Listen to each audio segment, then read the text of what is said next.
This is your WCFW Daily News Roundup for 105.7 CFW in Chippewa Falls and 93.5 The Tap in Eau Claire. For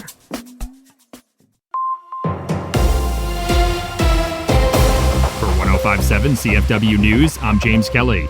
It's been nearly 2 years since the closure of Sacred Heart Hospital in Eau Claire and St. Joseph's Hospital in Chippewa Falls, and residents are still struggling to find adequate health care. Local lawmakers and health officials took part in a virtual roundtable on healthcare last week, where State Senator Jeff Smith highlighted the loss of labor and delivery services as one of the biggest challenges still facing the region. Both hospitals, and Sacred Heart especially in Eau Claire, was the largest of the two, but had been there for 125 years. And so for many of my constituents, absolutely, it made a big difference. We had 700, from an average of over 700 births at Sacred Heart Hospital alone. And that meant that many people who are already planning to have their baby in Sacred Heart had to find some other place to do that. The closures didn't only affect access to healthcare services, however. Mike Sanders is the CEO of the Chippewa Valley Health Cooperative. He says the jobs lost as a result of the hospital closures also had a significant economic impact on the Chippewa Valley. We've worked with West Central Wisconsin Regional Planning Commission and the Wisconsin Economic Development Corporation. And the economic loss of these two hospital closures is 1,511 jobs per their analysis. And the ripple effect of the wages beyond the hospital wages and into the community is purchasing power and lost wages of $98 million a year, which translates to about $28 million in tax revenue.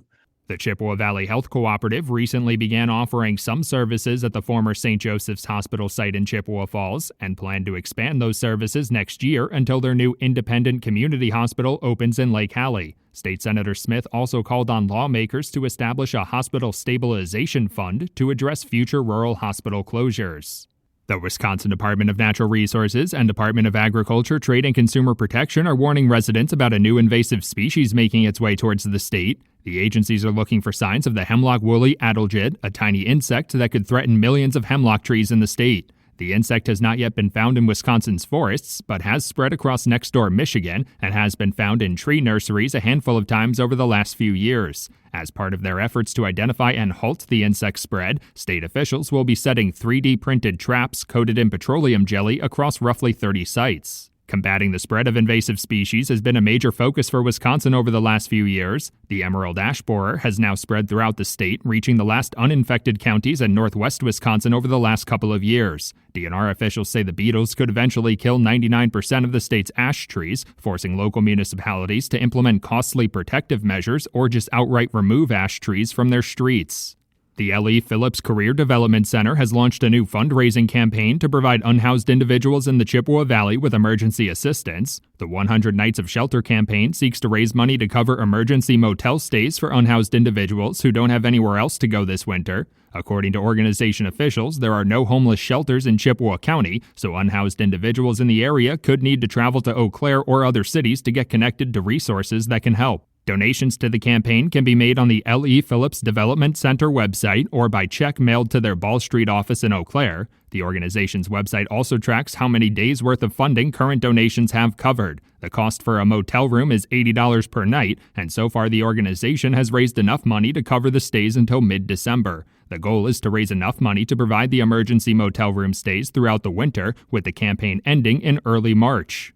The city of Eau Claire has finalized a new contract with the nonprofit Visit Eau Claire to continue promoting the tourism industry in the area. The new contract will run from 2026 to 2028, providing Visit Eau Claire with 70% of the revenue brought in from room taxes, also known as lodging taxes, from visitors staying in hotel rooms or at short-term rental properties. The remaining 30% of that revenue will go directly to the city. The new contract also includes funding for the development of a 10-year strategic plan to guide future investments in the city's tourism industry.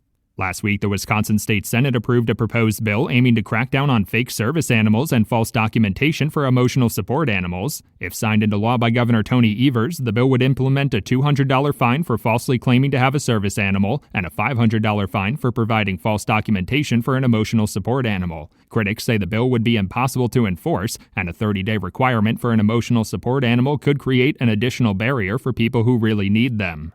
The American Red Cross is inviting Chippewa Valley residents to give thanks by donating blood on Thanksgiving this year. According to organization officials, the American Red Cross Eau Claire Donation Center on East Hamilton Avenue will be open for donations on Thursday morning from 7 a.m. to noon. Red Cross officials are encouraging residents to download their blood donor app or visit their website to make an appointment and find more information on donating. They also say donations of all blood types are needed. The Wisconsin Department of Transportation says more drivers are wearing seatbelts than ever before. The agency conducts surveys on seatbelt usage each year, with trained observers collecting data at 160 sites across the state. They say that about 94% of drivers are now wearing their seatbelts, the highest rate since the surveys began in 1987. According to DOT data, crashes involving drivers or passengers who were not wearing a seatbelt last year led to 176 deaths and over 2,000 injuries. For 105.7 CFW News, I'm James Kelly. The Packers prepare for the Lions. Hi, I'm Mike Clemens with Sports. NFL, the Packers head to Detroit to face the Lions on Thanksgiving. Kickoff at Ford Field at noon Thursday. We learned that quarterback Jordan Love is dealing with a separated left shoulder, an AC joint sprain he suffered last week against the Giants. Is that why he was only handing off the ball with his right hand against the Vikings? Yeah, exactly. Didn't affect me too much. Took a couple hits on it, but was fine for the most part. And, NBA, the Bucks losing at home last night to Portland, 115-103. It's their fifth loss in a row. They play the Heat in Miami tomorrow night. And the Wisconsin Badgers, Mimi Collier, on being the number one pick overall in the Major League Professional Volleyball Draft. It was so much fun. We're having a little watch party in the locker room right now. The whole staff is there. Some of the girls are there. And it's so nice just being surrounded by people that I love and experiencing a moment like this. And it's something I'll never forget. That's Wisconsin's Mimi Collier. With sports, I'm Mike Clemens. It is going to be cloudy with rain likely today. We will have more rain tonight, and that rain will eventually change to snow as temperatures drop quickly. We'll get to 50 today, mid-20s tonight, tomorrow with more snow and a high near 30. We could end up with an inch, maybe a couple inches in spots by the time the snow ends. I'm meteorologist Sean Cable. Current temperature 44. That's your WCFW and the TAP Daily News Roundup from Civic Media. Subscribe to this podcast on Spotify, Apple, or wherever you find your podcasts. Find more news at WCFW.FM or thetap.fm.